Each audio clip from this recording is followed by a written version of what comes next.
할렐루야. 오늘 말씀 속에서 하나님의 은총과 사랑이 우리 모두에게 전해질 수 있기를 축복합니다. 지난주 제가 천지창조의 이야기를 주제로 말씀을 나눴는데요. 오늘은 그 이후의 창조, 그러니까 이 땅에 모든 동물과 식물을 지으시고 맨 마지막에 사람을 지으신 그 이야기까지를 함께 여러분과 나눠보려고 합니다.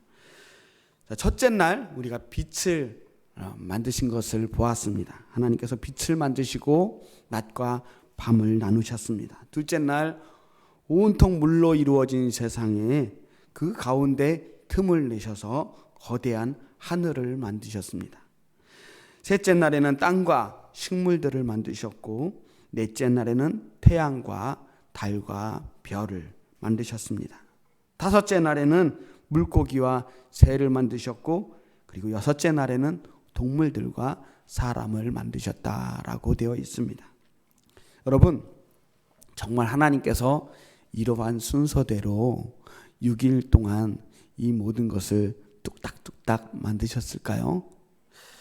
사실 오늘날 우리의 상식으로는 이해하거나 받아들이기 어려운 일입니다. 일단 태초의 시간에 과연 그 하루가 오늘날의 하루와 개념이 같을 수 있을까 하는 생각을 해봅니다.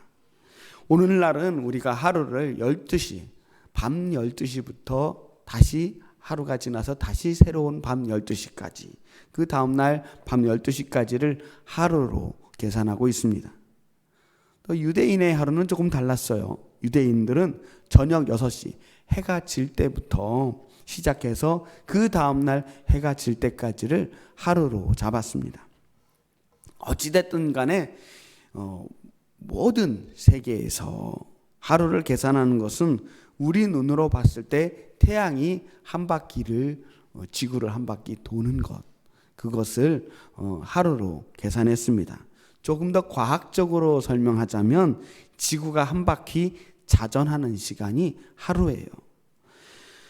자, 그렇다면 우리 창세기를 그대로 글자 그대로 읽었을 때 땅도 아직 만들어지기 전이고 태양도 만들어지기 전, 그 첫째 날부터 넷째 날까지 과연 무엇으로 하루를 계산할 수 있었을까요?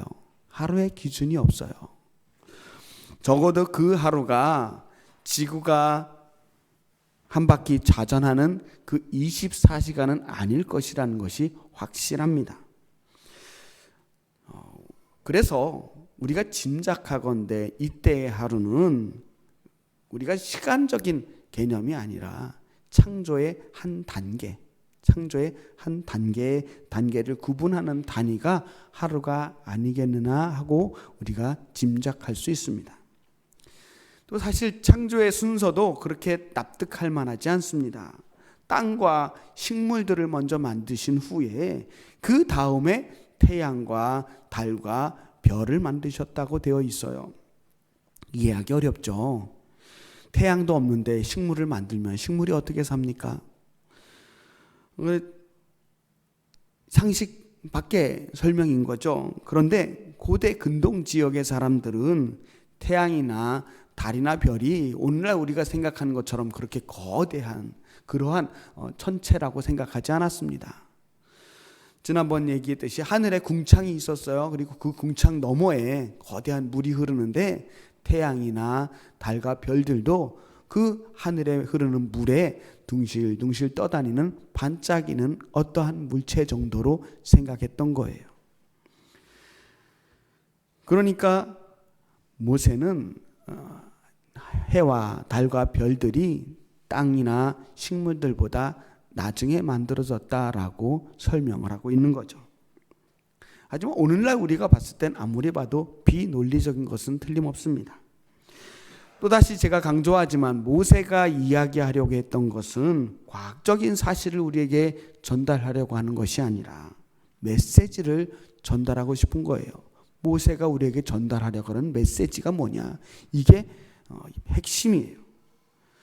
창조의 이야기에서 창조의 순서나 혹은 시간 단위는 그렇게 중요한 이야기가 아니에요. 저는 하나님께서 이 우주를 그렇게 24시간 만에 뚝딱뚝딱 만들지 않고 아주 오랜 시간, 정말 기나긴, 우리가 상상할 수 없는 기나긴 시간 동안 공들여서 만드셨다고 해서 하나님의 전능하심이 사라진다고 생각하지 않습니다. 시간과 공간을 초월하신 그 전능하신 하나님께서 헤아릴 수 없는 기나긴 시간 동안 그 거대한 우주 속에서 일하시면서 온 세상을 만드셨다라고 하는 것이 오히려 우리가 믿는 그 하나님의 광대하신 스케일을 더 잘 이해하게 만드는 설명이 아닐까 싶기도 해요. 우리가 창조 이야기를 읽으면서 들어야 하는 가장 중요한 메시지는 하나님께서 이 세상을 창조하셨고 그 세상을 창조하신 하나님께서 우리 사람들도 직접 만드셨다라고 하는 고백입니다.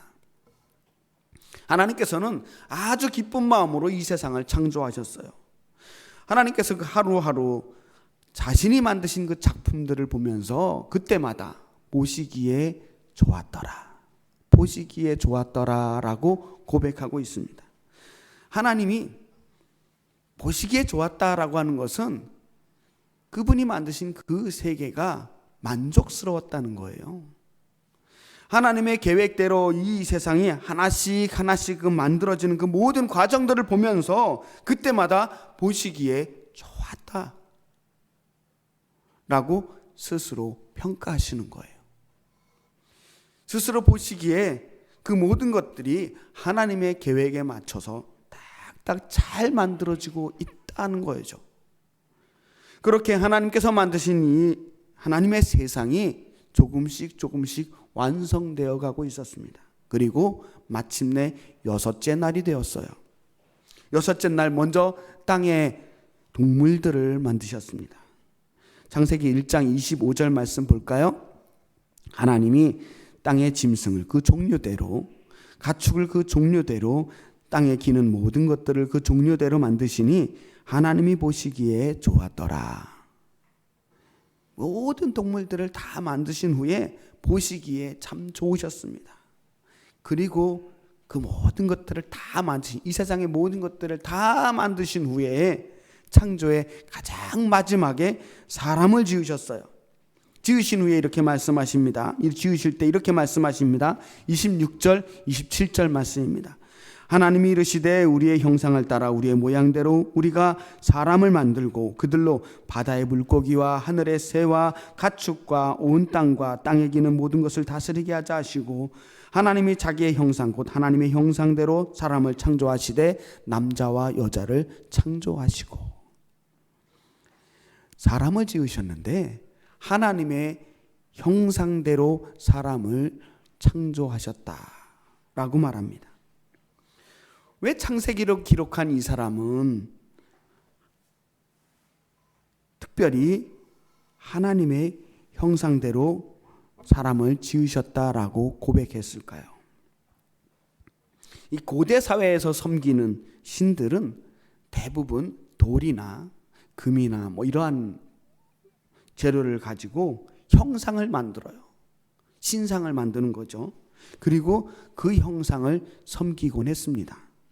바알 신이든 아세라 신이든 그리스의 신들이든 이집트의 신들이든 하여튼 거의 대부분의 나라의 신들은 전부 그 신들의 형상을 본뜬 동상이 있어요. 우상이죠. 사람들은 그 신들이, 자신이 믿는 신들이 자신이 그 신들의 형상을 본뜬 그 신상 안에 깃들어 있다라고 믿었어요. 그래서 그 신상들에 절을 하고 숭배를 했습니다. 그리고 왕은 어떤 존재였냐 하면 그 신들을 대신해서 이 땅을 다스리는 존재들이었습니다. 그 왕들을 사람들은 신의 아들이라 혹은 신에게 권력을 내려받은 사람들이다라고 믿었습니다. 대표적으로 우리 이집트의 왕 파라오, 이 파라오가 태양신의 아들이란 뜻이거든요. 자, 이 처음부터 그런 체제가 만들어지지는 않았겠죠. 왕이 권력을 잡고 나라가 점점 커지면서 이 왕들이 스스로 자신이 이 사람들만 그냥 지배하는 것이 아니라 신들의 대리인이자 신의 형상을 자기가 닮은 존재라고 주장하기 시작한 거예요. 역사책에서는 이러한 사회를 재정일치사회라고 부릅니다. 왕이 통치자일 뿐만 아니라 제사장의 역할을 감당하게 되고 더 나아가서는 자기 스스로가 숭배의 대상이 되는 거예요. 그런데 히브리 신앙은 확실히 좀 달랐어요. 성경은 하나님께서 자신의 형상을 본따서 사람을 만드셨다. 남자와 여자를 하나님의 형상대로 만드셨다라고 하는 거예요.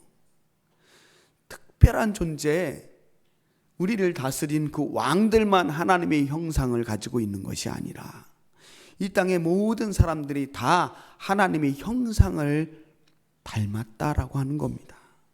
하나님의 형상으로 지음받은 존재, 왕들만 아니라 모든 백성이 다 그런 존재라는 겁니다. 저는 이 말씀이 성경의 모든 말씀 중에서도 가장 혁명적이고 민주적인 말씀이라고 생각을 해요. 누구도 감히 우리를 지배할 수 없고 누구도 우리 위에 군림할 수 없다. 왜냐? 우리는 하나님의 형상을 본따서 만든 존재이기 때문이라는 거예요. 우린 모두 다 하나님을 닮은 귀중한 존재라는 겁니다. 사람 위에 사람 없고 사람 밑에도 사람이 없습니다. 하나님께서는 자신의 형상을 닮은 이 사람들에게 복을 주시면서 이 땅을 맡겨요. 생육하고 번성하고 땅에 충만하라. 이 땅에 생명을 가진 모든 존재에게 주신 첫 번째 축복이 뭐였냐 하면 생육하고 번성하고 충만하라는 거예요. 넷째 날 물에서 사는 모든 생물들, 날개에 있는 모든 새를 지으셨을 때도 이렇게 축복해 주셨습니다. 생육하고 번성하여 여러 바닷물에 충만하라. 새들도 땅에 충만하라. 땅에 번성하라 라고 말합니다. 이 생명이라고 하는 것은 하나님께서 우리에게 주신 첫 번째 축복이에요. 온통 죽은 것만 가득한 그 세상에서 하나님께서 생명이라고 하는 존재를 만드셨어요.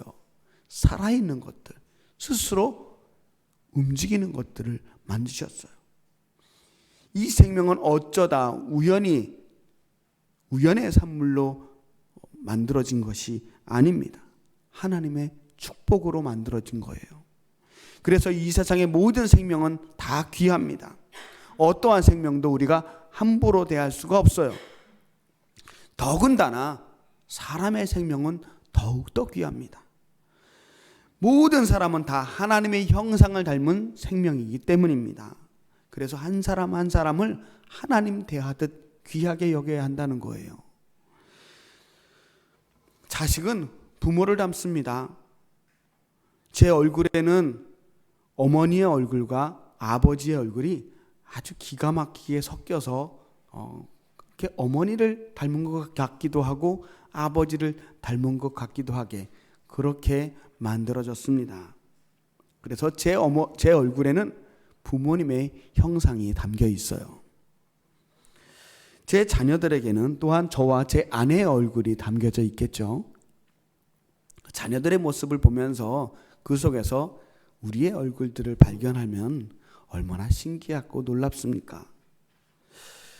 몇 주 전에 제 작은 아들, 막내 아들이 학교에서 참관 수업을 한다고 해서 한번 찾아간 적이 있습니다. 그런데 제가 아무 말도 하지 않았는데 우리 지호 친구들이 저에게 와서 인사를 하는 거예요. 꾸벅 인사를 하면서 지호 아버지시죠? 하면서 그렇게 인사를 하고 가요. 누구한테 말도 안 했는데 알아서들 알아보는 겁니다. 왜냐하면 제 모습 속에 지호의 모습이 거기 보였던 거죠. 하나님께서 우리를 하나님의 형상을 본따 만들었다라고 하는 것은 바로 우리가 하나님의 자녀라고 하는 겁니다.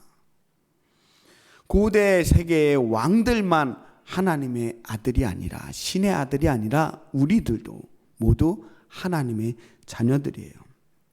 고대의 왕들은 세상을 다스릴 권세를 가지고 있었지만 하나님께서는 처음 이 땅에 사람들을 만드셨을 때부터 우리들에게 왕의 권세를 주셨어요. 28절 나머지 한번 다시 읽어볼까요? 땅을 정복하라. 바다의 물고기와 하늘의 새와 땅에 움직이는 모든 생물을 다스리라 하시니라. 사람들에게 땅을 정복하고 이 땅의 모든 생물들을 다스리는 권세를 주셨습니다. 이 땅에 우리들을 왕으로 세워주신 거예요. 분명히 하나님께서 만드셨고 하나님이 세우신 세계입니다. 태초의 세상은 완벽하게 하나님께서 만드신, 하나님이 다스리는 하나님의 나라였어요. 그런데 그 완벽하게 만들어 주신 그 나라를 우리들에게 맡겨주셨습니다. 우리들에게 주시면서 그 세계를 다스리라라고 말씀하셨어요. 우리에게 왕으로 이 땅을 다스리라고 명령하신 겁니다. 그렇게 6째 날에 창조를 마치셨습니다. 그리고 31절 말씀 우리 함께 같이 읽어볼까요? 하나님이 지으신 그 모든 것을 보시니 보시기에 심히 좋았더라. 저녁이 되고 아침이 되니 이는 6째 날이니라. 6째 날 이 모든 창조를 다 마치신 후에 보시기가 심히 좋았더라라고 말씀하십니다. 그냥 좋은 게 아니라 심히 좋았더라. 어떤 분들은 이 말씀을 보면서 다른 것들을 보실 때는 그냥 좋았는데 사람을 만드시고 나서 특별히 사람들에 대해서 너무나 만족스러웠기 때문에 심히 좋았다라고 말씀하신 거다라고 해석하기도 합니다. 근데 성경을 조금 더 자세히 읽어보면 이미 성경 속에 문장에 답이 나와 있습니다. 하나님이 지으신 그 모든 것을 보시니 보시기에 심히 좋았더라. 하나님이 지으신 그 모든 것. 첫날부터 6째 날까지 지금까지 지으신 그 모든 세계, 하나님께서 만드신 그 모든 세계 하나하나 온 정성을 들여 만드신 그 창조의 세계를 하나님께서 보시니까 보시기에 심히 좋은 거예요. 모든 창조를 다 마치신 후에 하나님이 완성된 이 세계를 보면서 몹시 만족해 하셨다는 겁니다. 태초의 세상은 그저 모든 세상이 막 만들어졌을 뿐 아직 아무것도 하지 않았고 아무것도 모르는 세상입니다. 그냥 만들어진 세상일 뿐이에요. 그런데도 하나님은 그 세계를 보시고 심히 좋았다라고 말씀하십니다. 그냥 두고 보기만 해도, 지켜보기만 해도 좋은 것이 하나님의 마음이고 아버지의 마음입니다. 하나님 아버지께서 이 세계를 보시고 그냥 보시는 그 자체로 심히 좋으셨다는 거예요. 태어난 자식이 아무것도 하지 않고 숨만 새근새근 쉬고 있어도, 잠만 자고 있어도, 심지어 똥 싸고 오줌 싸고 울어대도 그냥 좋은 게 부모의 마음입니다.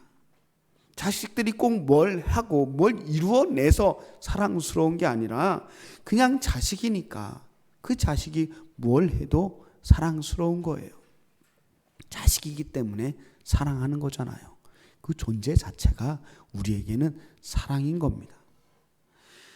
하나님께서 이 세상을 지으셨다라고 하는 고백은 이 세상 모든 만물들이 다 하나님의 자식이라는 거예요. 하나님이 만드신 작품, 우리 모두 하나님의 자녀입니다. 그래서 하나님은 이 세상을 보시기만 해도 흐뭇하고 좋으신 겁니다. 우리는 살아가면서 우리의 존재 가치를 증명하기 위해서 무던히도 애를 씁니다. 내가 그저 그렇고 그런 별 볼 일 없는 존재가 아니라는 것을 증명해야 하려고 얼마나 큰 노력들을 합니까? 우리가 쓸모없는 존재가 아니라는 것을 증명하기 위해서 우리는 그렇게 땀을 흘리며 살아갑니다. 우리의 능력을 증명하고 우리의 믿음을 증명하기도 하고 때로는 우리의 사랑을 증명하려고도 합니다.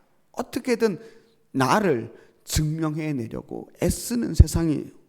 하지만 하나님께서는 우리가 굳이 무엇을 증명하지 않아도 아무것도 하지 않은 바로 그 상태, 그냥 원초적인 존재의 상태 그 자체만으로도 충분히 보시기에 심히 좋아하신다는 겁니다. 있는 모습 그대로 사랑하신다는 거예요. 하나님께서 우리를 그토록 사랑하시는 이유가 뭘까요? 한 주 동안 이 말씀을 가지고 씨름을 했어요. 왜 하나님은 우리를 사랑하시는 걸까? 아무리 봐도 별로 사랑할 만한 이유가 보이지 않아요. 하나님께서 뭐 우리에게 아쉬운 게 있다고 이토록까지 사랑하시는 걸까? 근데 마침내 깨닫게 됐어요.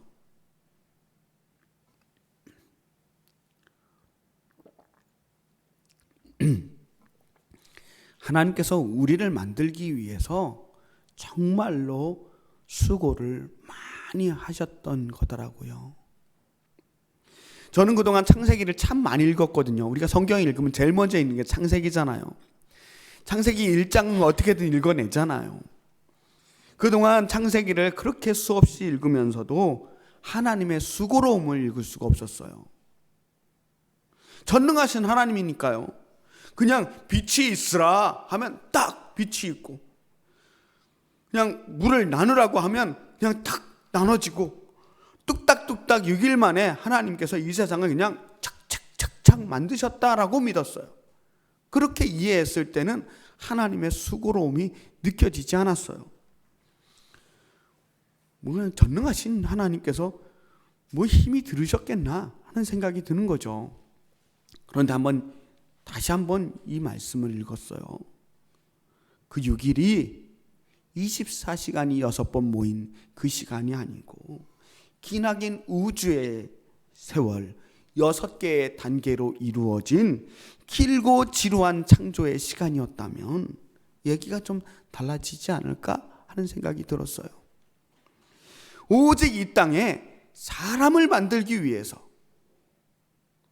나를 만들기 위해서, 이 세상을 다스릴 그 사람들을 만들기 위해서 수십억 년을 거쳐서 어둠 속에서 빛과 우주를 만들어내시고, 그 넓고 광대한 우주 속에서 고르고 골라서 사람들이 딱 살기 좋을 만한 이 지구별을 만드시고, 이 조그만한 지구별 속에 또한 사람이 완벽하게 살 수 있는 환경들을 조성해 주시고, 그 속에서 사람들이 먹고 살 수 있는 온갖 생물들을 지으시고, 그리고 나서 우리 사람들을 만드셨다라고 생각해 보니까 너무나도 정성과 사랑이 많이 담겨 있는 창조더라고요.